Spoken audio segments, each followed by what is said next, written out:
Hey guys, welcome to Lasya Priya creations. ఇప్పుడు నేను వీడియోలో చూపిస్తున్న శారీ వచ్చేసి కస్టమైజేషన్కి అయితే వచ్చింది. ఇది శారీ వచ్చేసి బెనారస్ కథాన్ శారీ అనమాట. నేను సైడ్ ఒక రిఫరెన్స్ అయితే చూపిస్తాను. ఈ శారీని అలా డ్రెస్లా డిజైన్ చేయాలి, అది కూడా 11 years బేబీకి. సో నేను ఎలా డిజైన్ చేశానో మీరు కూడా ఒకసారి చూసేయండి. 3, 2, 1.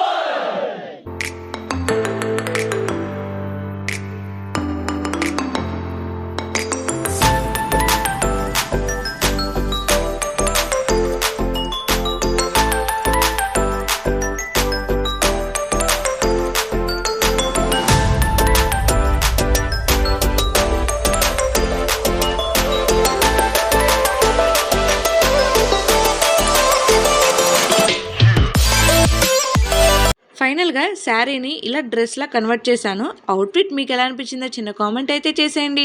నెక్స్ట్ వీడియోలో మళ్ళీ కలుద్దాం. Until then keep watching.